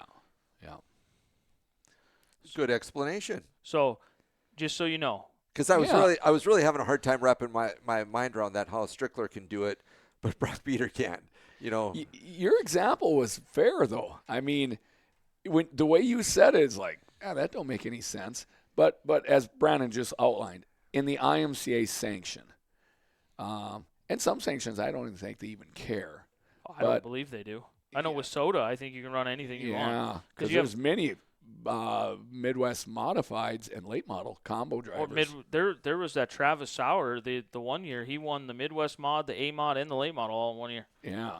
And it's like Jason Grimes has done it a couple times. I think he's won the Midwest mod and the Soda A mod. So Soda doesn't, I'll use the term protect what we call the entry classes. And our entry classes have got some veterans in them, so we can talk for another show or three. In IMCA's world, in IMCA's vision of what a sanctioning body is, the Sport Compact, the Hobby Stock, and the Sport Mod are all 3 entry-level classes. You're supposed to start out in them, and those classes feed the higher 2 classes. Yes. There's exceptions to everything. You race what you can afford. My issue with what's going on in the Sport Mod and some of the hobby stuff right now, the prices have gotten to the point where neither of them 2 classes are entry level. Mm-hmm. Yeah. It's unfortunate that in the hobby stock class, you can't. It takes multiple incomes or one large income. A family guy, I'm going to use any of them out there. A family guy that works locally, they're $25 an hour. They will struggle, to put a hobby stock bring a car to the track. To bring a hobby stock to the racetrack. It takes 2 incomes to bring a hobby stock. Without having a past racing environment. Correct. I mean, yep. That helps a bunch, but nonetheless, at the end of the day, you eventually got to buy something. But I use guys like Trevor Haas, Tim Anderson. Both them have families. Both of them work in jobs, very good jobs. They both have decent jobs. They're able to live decent lives. They can't put the money into racing that it takes to be there every single week. To race full time. They have to pick and choose. Good examples and not beating on them in any way. No way, shape, or form. Just the opposite, the utmost of respect. They're not credit carding themselves to death to do it. Correct. So that's a good grounded example. And both of them, the thing that I say about it, they both have good, well-paying jobs that support their family really well. Mm-hmm. And yet, but it the takes more than that. entry-level classes got them making decisions. Yes. Mm-hmm. So the Knights of the Round Table and these fall meetings and all that. As a collective group of tracks, we always want to find that class that's affordable, the trophy class or something that, and that's more of a guy that hasn't drove yet, just see if he wants to get. But you're right. I mean, our entry stuff. I mean, we've done some off-air talking. I mean, there's many at $20,000 hobby stocks for sale. That's hard to explain. It's hard to swallow. That's hard to explain. So and it's hard to tell somebody. Hey, honey, I want to go racing. What are you thinking? $20,000. No, you're not. No, you're not. Yeah. And it's hard to put it into perspective for somebody that's trying to get into racing. I'm going to use Joren as an example. Yeah. He's sitting there talking to me about, hey, I'm looking to get a hobby stock. I'm not even going to get one if it's going to cost me $20,000. Okay. here, so you sit down and go, okay, this is what 20 grand gets you. Yeah, and that's a nice deal. This is what 5,500 or 6,000 gets you, with a little bit of help to make that $6,000 car more competitive with the $20,000 car. And Joren, being a mechanic, he can take on a project that maybe isn't completely. He can get his hands dirty if that's a difference of $10,000. Maybe this is the hot sauce topic. We're into the hot sauce topic here. Yeah. What about that 5 car that you're driving? Yeah. What kind of dollar value would you say that thing would be if you? In 2010, when that car was built, I would call it a $15,000 race car. Okay, right now on the open market, I bet you wouldn't get more than $8,500 for it. And most people are going to buy that car, like Brandon, like me. We just so happened, we just bought a car down in Kansas. $6,000 turnkey race car, home-built chassis. The guy, whatever, was getting rid of it. I look at it as, I'm buying a crate motor with 40 nights on it. I'm buying a 3-speed transmission, a clutch setup, a rear end, and a gears. Mm-hmm. I got my money back in them 5 items on that $6,000. The chassis itself, throw it away. And that might have kept it from being a higher dollar deal because it was homemade, which built. doesn't mean it isn't competitive. It just means it doesn't have brand value. Right. Is that your plan then to harvest the parts out of it? No, the plan is what our initial plan is it's going to come up and Brody Beater, Brock's son Brody, is going to test the waters in a trophy class next year, just the same as Max did at 13. Brody is now 13, so we're going to test the waters in some trophy class stuff, and but those cars are out there. But when you take Dakota Trackside Enforcer, this 5 cars at Dakota, they no longer build race cars. So saying it's a Trackside Enforcer only means something to a certain few people up here in North Dakota. Yeah. Because it was a local. Because it was a local chassis. So therefore, the value on it to somebody down in Iowa, Kansas, if you're trying to sell it, it's not a Terminator. Exactly. So, if you put a Terminator up for sale, it's built as good as one. It just doesn't have the recognition of one. Correct. Right. Correct. Mm-hmm. So, and it's hard to tell. It's the same Tanner Clough who was up here on the Hobby Stock Tougher Than Dirt tour. Him and I had a conversation about him selling his first class chassis. He has a first class Hobby Stock, 1 of 1. Mike Petersilly, who builds first class. Have you heard of Mike Petersilly? Yeah, I know him as a stock car driver. I did not realize he built cars though. So. Yep, he builds first class chassis. He builds sport mods, A mods, stock cars, and he's built 1 hobby stock. Tanner was saying that he's not getting much traction trying to sell his hobby stock. And I said, well, Tanner, it's a first class chassis when it's being 1 of 1. It's kind of like the same thing as saying a home built. It doesn't have the clout. The car may be a better car than a anything. Terminator, than an Eliminator, than a B&B or, Charger. Yeah. It may be a better car. And that's why chassis builders say, hey, Ricky Thornton, take this, drive it. Yes, exactly. Yeah. Or, they push for guys like Jason Walla to go win a national championship in a Rage. Or wins on Sunday, sells on Monday. Yep. As Dodge used to say. Nathan Speeton, he won at Mclean County. I see his sport mod, that had precision all over it. Yep. Is it in fact? Nope, it was a Rage.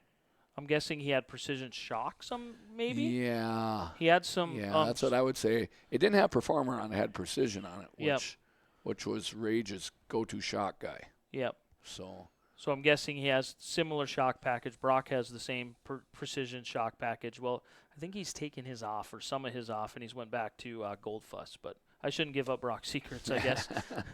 I just pay attention to what's on the car when I sit there in the shop. So, but yeah, the whole chassis thing, I'm a firm believer, and maybe I'm an exception. The hobby stock, the chassis itself in a hobby stock does not mean as much just because you can't do a whole bunch with them. Right, as far as legalities, yeah. Yeah, you can't. I'd want to keep it affordable because, let's face it, we're talking about them. They're bruised up all the time, so they're bruising each other. The problem is the value goes up on things that win. Terminator wins a lot. I'd say Terminator is probably one of the biggest hobby stock chassis builders out there. They do well at Super Nationals. Yeah. How is a guy you're just mentioning this fella that's trying to get into it. How does he ever stand a chance to even be competitive? Because there's so many things that you have talked about, the different wheel sizes on one side, the different springs to height, and, the different gasolines and just the camber. How do you even start? Ally yourself with Joren or Yeah. me or Adam Goff. Well, and I'm just going to back you up 1.5 years. You just described Brenner. Yep. Because Brenner had an enduro car and was playing with us in the trophy class in Underwood.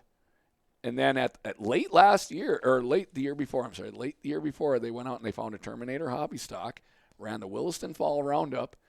Last year was their first full year in a hobby stock, and this is we're 3/4 of the way through this, so this is their second season as enthusiasts in the grandstand that wanted to get in it. Yeah, Chris wanted to get his son Brenner into it, or Brenner wanted to get into it. Chris wanted his son Brenner to get into it. They thought enduros kind of fit their lifestyle. Yep. They enjoyed going to the lake and stuff like that. And I've jokingly teased them, if you do this right, you'll do nothing else. And they have come back with that statement many times. A guy told me one time, I'm like, it's bad. It's bad. And but obviously they've been an asset to the racing and stuff like that. But really, you just described them, and this Jordan Purdue is on track for that, how far he takes it. The trophy class seems to be very important. Yes. It allows you a chance to get out there. You don't have to worry about somebody's points race or anything like that. You're just out there wondering if this is for you. As I say, getting pelted in the head with a good-sized rock, you may change your mind. So you is think there it a comes point, through your shield, maybe when you're at Marlon Seidler at his age where you feel like your brain is just, I got it all. I know how to get around a track. Where you just got it. And there's no more to learn? You're never not learning. Yeah. You're never not learning. Yeah, guys that go fast are constantly paying attention.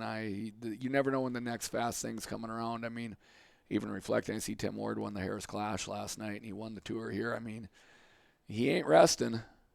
I bet he didn't win the Harris Clash last night with the same setup he was winning the Dakota Classic Tour with. I bet he found something in that month. That's kind of a rub in the face, too, that someone not driving a Harris wins the Harris Clash. Yeah, but that was originally built as a chassis kind of show-off, wasn't it? Well, and at the time, Bob Harris owned Harris chassis. Yeah. Now he's got Bob Harris Enterprises now, so and they've kept his name on those cars, which is nice. But, I mean, there's certainly that juggling there, so. But nonetheless, prestigious just the same. The number thing. So here's we have off-season shows. So we're going to go this fall when there's no racing and stuff. We can entertain people on race car numbers. We can do some research on why people are certain numbers, or even bring them in here. We can rotate people. Everyone's got a story. Everybody has a story on numbers. Yeah. So then we can talk chassis. We can figure out why the hell do the beaters use chubby chassis all the time? It's not because they're better than anybody else. It's because Perry Meisner's our friend. Yeah.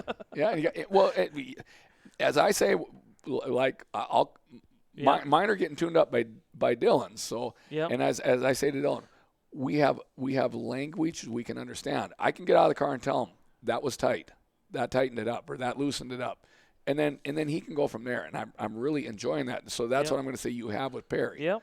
So when he hears you say it's way too free, he says go check your calipers. Because it shouldn't be. So type of deal. But I interrupted. But no, I mean, the winters are long here, but the subjects never stop. So for sure. So that was the hot sauce topic. Fear the rear moment of the week. We don't really have a whole bunch. I'm going to go with Tiffany Tuchscher. She was fearing the second place. She wanted that win pretty bad. She was determined. I think it's coming, and I've predicted a few things on here that have happened. I'm not too much of a storyteller, even when I go out on a limb. So I'm going to back up the Tiffany deal. Do we have them all 3 nights at Motor Magic? Just 2 nights. Just 2 nights, okay. Night 1 is just the 4 classes, and then compacts come in the Saturday, second 2. Sunday, okay. Do we have them between now and then? Championship night. So I believe all 5 classes. She's got 3 stabs at this. I'm giving her. I'm predicting a future win for her on one of those 3 nights. That's where I am. What do you to got? Follow up on your fear of the rear? I'm backing up my friend Max. he took a lot of beating last week with all the, and he did what, the advice was. His heat looked great in my eyes from the stands, and I thought he was rocking it good. And he's fearing the rear. And in the feature, he was driving with passion, with enthusiasm. And he was giving it everything he wanted, and I think he raced it just like I wanted him to. Yeah, but some frustrations mounted there. We used the word, I guess I'll use the word aggressive, but I thought maybe he got victimized on that start. He was still on the high lane. I've shared my etiquette. When you know there's somebody running the high, you have to leave that lane open. I didn't think he had that lane left open. That's what I think. So, but nonetheless, I enjoy the Max, the follow along with Max program we got. So from a dad's point of view, I was pretty disappointed in how he reacted. I apologize to the Appelts. There's never a moment in time that you ever want to take somebody out intentionally. And knowing my son and knowing how he is, I seen the intention going into the corner. That's not how the beaters race. That's not how we're going to do things. And moving forward, that's not how Max Beater is going to do things. No. It's just the message has been sent this week. Pretty plain and simple. You're going to race hard. You're going to race aggressive. We're not going to do that. But at the same time, it's a fine line because you don't want to take the aggression out of him. It took us a while to pump the aggression into him. Well, it wasn't long ago we said he wasn't trying hard enough. Exactly. So now but at 15 years old, you're trying to find your place within racing. You're trying to find – he doesn't even know what kind of driver it – I'm going to go back to chassis and setup. There has been 0 setup changes on that car since the beginning of last year. When he started driving that car his rookie year, we haven't changed a spring. We put shocks on it because I want to drive it. Looks like it's in the hunt every night, so I want to drive it. So. We put the base chubby setup in it that Brock and I started with. To go back, chubby chassis number 1 and number 2 were Brock and Brandon Beater. So the book was written by us in 2015. He's got speed. He's got speed. So the book written by us. He's got moments. We put what we knew would be fast in it, and he's showing it. So he's got to find the right times to be aggressive. And the message this week was when you get mad and somebody pinches you in the wall or doesn't give you enough room, you lift, you follow them, you learn from them. Do you know, like I told him, the biggest learning moment in your racing career would be to get behind Caden Appelt, see what he's doing. Mm-hmm. Watch him. Absorb it. Mm-hmm. Keep up with him. Don't hit him. That's the worst thing that you can do because then you're not learning anything other than you're letting the crowd and everybody else. Probably fair advice. I mean, let's see what they're doing. Right. See if we can hang long enough to see maybe we're not going in right. Maybe we're going in too hard. Exactly. Maybe we're just missing the grip. That was the message this week. Let's keep our heads up. Let's fix the car. There was an incident towards the end of the race that bent a lot of stuff. Front horns moved over. Door bar pushed in within that far. I'll send a picture to you guys of the clutch pedal. Ooh. People have broken legs in playing this game, so pretty scary. Yeah. Really, when it comes down to it. But we're moving forward. The heat race. 15 years old. I'm telling you, there are parts in my mind. I'm like, I think Brandon's taking that for a test drive because he was whipping it in number 1, and yes, coming down on him. But I like the way he swoops the corners. Yes, yep. It's got it's adhered and it's going. And in that feature, he got out front, and then he moved his line down.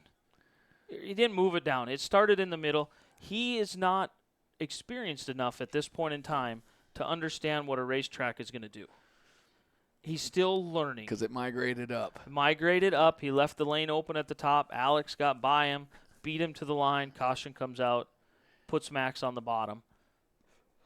So it's learning. I'm learning. On the track, he looks aggressive, or maybe not aggressive. He looks the part. He's looking good. He's paying attention. He looks like he's paying attention. And then he comes up into the stands. He's like, oh, gosh, shucks. He's just 15-year-old Max. Well, the part of the deal is when you're stuck in the infield, when all that was going on, I was stuck in the infield. So I couldn't even go over and debrief with him. I couldn't go over and do anything with him. And then taking on Grover's job of doing Victory Lane and stuff, I had to go do my job. And I never even got to see him or talk to him until the end of the races. Yeah. I had to rely on Ryan Sebo and Corey Hawksprung. Those were the two parent figures or adult figures over in the pits for Max. And Corey does an amazing job. Whenever I can't relate with Max, Corey swoops in and just has the way to relate with Max. See, that's where Joren and you calm me down. Because if I'd have been in the pits, I'd like, put him in the wall, man. Put him in the wall. We got to cool you down. It's funny because Corey's message was almost identical to the one that I was trying to send Max, but mine was more in a parent authority figure. Like, it was pretty plain and simple. When I seen Max after the races, I looked at him and I pointed right at him and I said, "Are you done? Have you got it out of your system? Are you done?" "Yeah, it's over." That was my message. We're not doing this again. He got it. He got it because that's the first thing he said to me was, Dad's mad. Dad's mad. Yeah. As I say, if racing don't make you mad, you don't get mad. So racing makes you mad. That's not who we are. That's just not. Brock and I have worked super hard through our whole racing career to build a reputation for the beaters, and that's just not who we are. That's not who we're gonna be. And if that's the path that Max wants to go down, he can buy his own race car. That's not who he wants to be. He's just fear in the rear. Fear in the rear. Dog days of summer, baby. I'm gonna pick up there. I'm just gonna say, everybody wants to say, well, Rubbing's racing and this and that and things happen, and I get that. But I'm also gonna tell you, Travis Hagen doesn't touch a car, and he comes from the back every night. So, yeah, it can be done. So the hobby. Mic drop. That's right. Yeah, don't tell me it can't be done because I watch Travis do it all the time. The hobby stock class, you've seen something building all year. I just felt like there was going to be an explosion in the hobbies. I was hoping it wasn't going to involve my son, but it was. So, like I said, we're constantly teasing it, so maybe it's us. It might be us. Well, when you got a night where you're just tiptoeing back into it.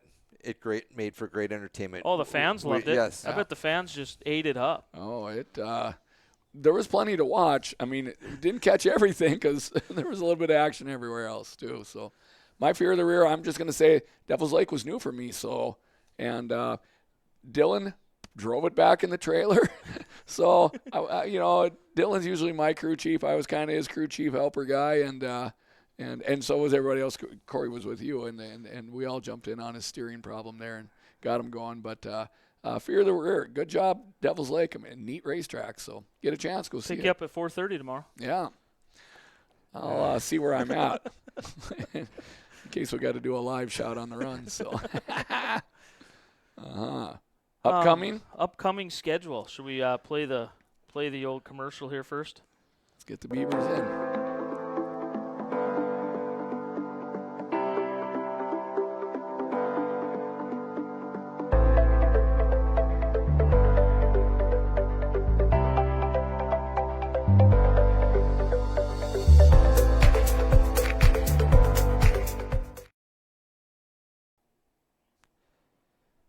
What's all you're hearing? Harvest times are coming. Farmers coming in the store and they're saying they're going after it. Seeing this pictures. Week. Yeah, this wagons are up beside the combines. I didn't create a graphic for this, but upcoming schedule this weekend. So Thursday night, I've already touched on it. Yeah. Is the Lightning Sprint Nationals, Devil's Lake Speedway. They roll through the whole weekend, so I'm just going to bump them really fast. We don't do a whole bunch of Lightning Sprint stuff. I just want to give them the credit they need because any sort of tour, any sort of I respect what they're doing because it's hard to put a tour on. So they're going Thursday in Devil's Lake, Friday at in Grand Forks, Saturday at Greenbush, Minnesota, and then Sunday they end up in Buffalo River Race Park in Glendon, Minnesota.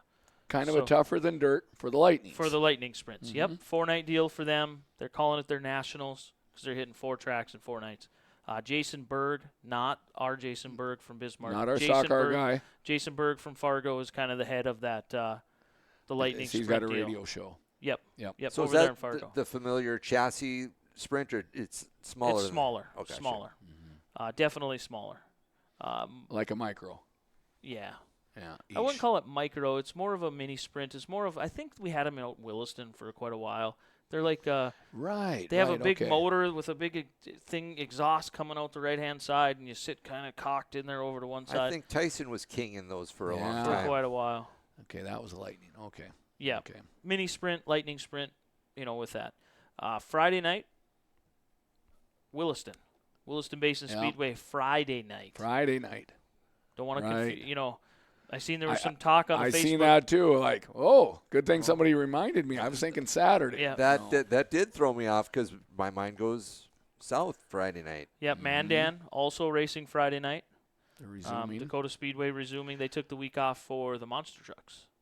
Yes. They always go the Governor's Cup, monster trucks, and then they come back with weekly racing. Yeah. So Saturday night we go to Estevan. And then we're back here on Sunday. Now, Devil's Lake is running a Saturday show, and it's their Cliff Reeves Memorial. Cliff Reeves is a Wissota street driver that passed away, I think, rather quickly. I don't know the full story. He had a race car. He raced the summer that I was over there, and then all of a sudden he was gone, and now they have a memorial race, and that's Saturday. It's $1,000 to win for the street stock. So you streeters in Mandan that may be watching this, if you guys actually watch our show, $1,000 to win up in Devil's Lake on Saturday. I'm sure Jamestown probably races Saturday. I would think. I would think so. We are cruising right through the month of August here. So the green machine's been parked a long time. Yeah, the whole weekend. Right. So you're playing with your motors. I think he raced the last time. Yes. So let's see. Where am I on my deal? You had no oil pressure last time I spoke to you. That ended up being camshaft trouble again. Made it through all the break-in stands and stuff like that. So that motor come out. This time enough lifter stuff had went through that it's coming apart. So the motor I had pulled out is back in. So. That's the one that was giving you some water issues? Is back in? No. That one there, I've got a block going on the boring stand tonight, so I'm trying to recreate him. Then this other one here that's eating camshafts, unexplainable. At any rate, it's just going to have to get parked. It's just not making sense. Do you bore your own cylinders? I do. I have some Have machining you been equipment. to the boys' shop? So you're your own machine shop. Yeah, Man's Automotive, I don't need you. Very little. So I don't do heads, but I do. I deck blocks and bore blocks and put the short block together. So, yeah, after this show, we will be boring a block and honing it tomorrow and working towards one of these weekends. Got a camshaft on order. We'll see what's going on here. But you feel ready for Friday? Yeah, we'll be going to Williston and then to Estevan. Stock cars do not race Sunday in Minot, so it's a 2-day weekend for me. I don't know where I'm at with Nick. If your voice... Yeah, it's going to come back. It's better today than it was. So. Sunday. Forget it. Yeah. I saw him in the stands, and there was nothing there, and I'm like, we ain't doing a show this week. Certainly not a marathon. Here we are. So the 5, is that going to be in Williston? As of now, no. It's going to be in Estevan. That was not a hard no. Oh, it's going to be in Estevan. Okay. The 5 will be in Estevan on Saturday. Yeah. Williston, Friday night is a little bit tough. I think I'm going... You're almost there already with work. So that's part of the issue. There's some stuff going on for the kids. He brought me parts. Yeah. We're getting tonight in the back of the pickup. There's some stuff going on with Jenny and the kids, school-wise and different things. And I think Nick is going to bring the broadcast stuff over, and I'm just going to go straight from work over there, so it's probably just going to be a me and Nick thing. That weeknight stuff, that Friday night stuff gets a little bit difficult when you start to get school season. Yeah. So. And that 5 car, you're feeling comfortable with it on Estevan. Would that be a big different setup to go on to Williston? No, we don't change setups at all. Brock. That's awesome. Brock and I race. We've talked about this. Brock and I raced for 2 years, 2012, 13, and even into 14. Never changed a single thing. See, Dylan goes crazy when I tell him things like that. I go, just cool down. We'll wait for the track to come in. Well, it's not even the track. This is another episode for another time. Dang. I will never, ever, to me, that brake caliper was not a reason why I couldn't drive on Friday night up there. it's why I struggled, but really it came down to me, the nut behind the wheel. Okay? And you need to patent that. Well, I heard it from somebody else, so yeah. But so when it's fitting usually. Here's I will never ever say the setup lost me a race. I can't stand when somebody gets out of the car and goes, "Wow, we missed the setup. I couldn't quite get her done." And I go, "You know what my first thought is? No matter what setup is in your car, when you get on the racetrack, it's never going to be perfect. Ever. Yeah, you're always improvising. You're always improvising. Those that can improvise the best on the fly. I'm going to use Dylan's term to me. You're something. What I go, you mean that in a good way, right? He don't answer me. What about this, though? There are some nights, maybe it's a middle of the pack dude, right? Yeah. And like you said, the track comes to him, and he's just strong. Mm-hmm. And then he come back the next week, and he's you know what? Maybe my theory doesn't work as well in maybe A mods and sport mods and that kind of stuff. You have to be more on your game with that. I'm just relating to the hobby stock world. I've never raced a stock car. It'd be fun to do it one time. And that really that's a nice testament to the simplicity of the hobby stock. Because the A mod guys, if it's dry out and they have a wet track setup, they're not going to go forward. Correct. They can loose nut it all they want. They're stuck. Correct. I mean, they're going to have to tighten it up. So. And they do. We don't make a bunch of changes. All we do is change our offsets. If it's tacky, you put a 3 on the right rear and a 4 on the left. If it dries out, you switch them. Flip them around. You flip them around. That's And if you're Max right now, he thinks that 4 on the right rear is the cat's ass, and that's what he's running every single night, every single race. So if it rains out, he'll change his mind. So it won't. It will never turn.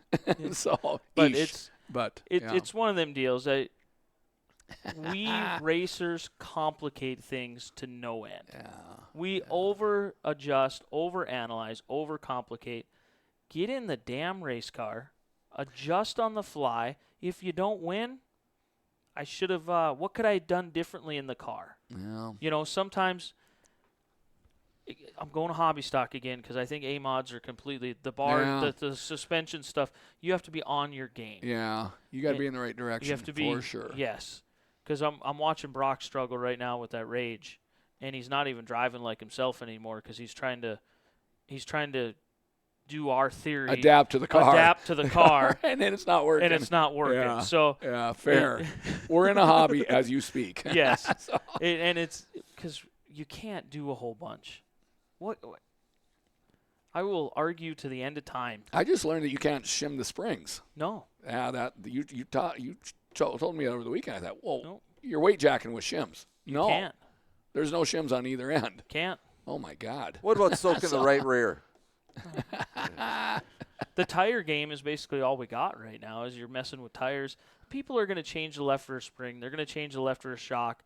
You know, you put that pogo left rear on the, they're doing that stuff on the same technology or the same stuff is rolling into the hobbies that are in the sport mods. And I've never had good luck with all that craziness, that crazy left rear shock that it takes 2 grown men to push in. Yeah. I've never had success racing that shock. No. We've put it on. It seems to be interesting because we're all interested in wanting to know more about it. But I'm with you. I don't know that I've gotten any good results with that. And Dylan and I are struggling with things like that. It's like, let's cool down on those. Part of it is you grew up racing in an era that all that stuff wasn't there. Yeah, I was. My golden years were stock rear suspension cars. Yep. Hence, I want to be in that stock car. Yeah. Which is a hobby stock. Same rear suspension. So well, you talked about Dylan in Devil's Lake, how the front left was coming off the ground, and the fans think, man, that's cool, that looks fast, but it isn't necessarily fast. It looked like it wore him out. To me, it looked really inconsistent, and that was our discussion. To me, it's super hard to drive. Yeah. Consistently. You can if you watch them guys, Medler, we're going to go Smalls Medler. He was always famous for kicking that left front way up in the air. Super wheelies. He could run the best 18-lap feature in a sport mod ever. He won quite a few sport mod races, so I got to give him credit where credit's due. Yeah. But a lot of times when you watch that car and it's all jacked up, they can run 15 out of 20 really, really good. Eventually it bites them. I mean, it's kind of like the guys like Brock right now. I'm going to use him. The guys that have their right front frame horn, which I want as a track prep guy illegal because it tears up a racetrack. They have their right front frame horn dragging the ground. It's so low that it's dragging the ground. Why would they want that? Well, they're trying to get it leaned over on the right front. I think they think that it turns better, but the frame doesn't get as good a traction as the tire, so let's make sure the tire is pushing down on the ground the hardest. That's the best explanation. So a lot of times when you're in the infield and you look at the corner, you can see the smear marks from the frame. As if the night started damp and it starts to dry-ish, but it's not dry, you can see smear marks from the right frame rail digging in. And then you watch Brock on in Underwood championship night. He jumps out front, running a good line. Everybody thinks, man, he's fast. Look at him up there. And then he has one bad corner. The frame rail digs in. Front end washes up the track because when the frame rail's on the ground, what's not touching? The tire. The tire. So. And then all of a sudden, Speeton goes by. Yeah. You know. Well, you can't be consistent with stuff like that, and that's what he's going to work on. If you're right a tenth of a second faster for 5 laps and make a 1 second mistake, you're now a half a second behind. Exactly. That's the passion. The passion and enthusiasm I'm talking about that Max had on Sunday night, where Brock was settling for second that night. Yep. And eventually Max is going to get there. We're going to. Again, we don't want to. We worked so hard to get the aggression in him. Like if you. The beginning of the year, we couldn't get him fired up. We couldn't get him. He was really lagging on the starts, dude. Couldn't up even there. get him. Excited to get in a race car. He was just McLean County during the county fair. He had the corn dog in the car with him going into one. He was like, "This is cool." for a nightly cruise. Yeah. Well, sometimes in those modifieds, you can mess them up, and they're a handful. And let's just bring it home alive and start over. But the hobbies and even the stockers are pretty forgiving. For sure. Live to race another race, get behind them and learn. Let's not rebuild the whole car. Let's try to fix what we're thinking about. Like we did this week. So you can't work on setup stuff when you're rebuilding front ends every week. No, you don't even talk about it, and that's even worse. So you're not trying to make it faster. You're trying to get it back on the track. So what else we got? We did upcoming schedule, final thoughts. I think we hammered out final thoughts. We made it to. We're 4 minutes away from 2 hours. Wow. It went fast again. 2 hours. Now, again, we missed the Marketplace Dome last time. I was just opening it up for there. Final thoughts. Nick's got land. Where are we at the store? What are we talking? 2.5? Is that where we're? Well, we got to get everybody on board. I think that's the first deal. We need to have a meeting and present. Marketplace is employee-owned. How many votes does it take to get this through? We want to know if we need to load up the employee task force with racers. We were talking Tina getting a job there, Jenny getting a job there. The kids. You were going to see Joren and I stocking watermelons with Max. We're bagging groceries. What's it take to load up the boat? We need to shift. We're big sponsors at the MSU Dome. Just pull her to the racing dome. Well, see right there, again, the legs just grow on this thing. You're already involved with MSU. Sorry, guys. We're pulling out. Well, they don't need all of it, but there's room for both of us. But my goodness, isn't it something that we need? Well, again, I can tell you we in Underwood would have said, hey, Craig, let's turn on the lights. Actually, as and we would have shot her right up here. As you're driving to Underwood, they got that water deal going up, and I was looking there. I was like, I wonder, could you race inside that thing? You know what I'm talking about? That little water deal. They're building it on the left side of the road as you're heading to your track. It's by. Is it by Max? Yeah. Off to the left. Shreskaig's putting a fertilizer plant. Oh yeah. That's what that thing is. Well, scaled down cars for sure. I mean, but we just need a quarter mile in there, just a little thing. Right. Yeah. Devil's Lake again proved you don't need a big racetrack. You need a fun racetrack. So that place there, you could put a dome over pretty easy. Yeah, it's kind of got to start. Yep. It's on a hill. Yeah. So we're already launching over the front straightaway. What about at the very least, like the fair's got those canvas, I don't know, a bubble, something like at MSU. Yeah. The bubble. Doesn't seem out of reach. We got to get Nick in here. Let's find out what the land piece is. Yeah. We're talking Holberg. He's got some land. Yeah. South of town. He's out by the Blue Water Tower. Perfect. Yeah. Yes. Yeah. It's the employees. I want to know our ratio here. I mean, if we're only 10%, let's not get too excited, but let's load it up. We will have everybody. We like to be involved in the community. Travis Hagen will come over and check somebody out with groceries. Travis will get involved in We this. were very involved in the Shields complex on the west side, involved in there. So there's been many projects. The Shields Arena or Shields Complex? Those baseball fields. Oh, gotcha. On the west side. Oh. Again, he just throws it at us. This is a no-brainer. We're cooking. You're into the fields. You're into the MSU.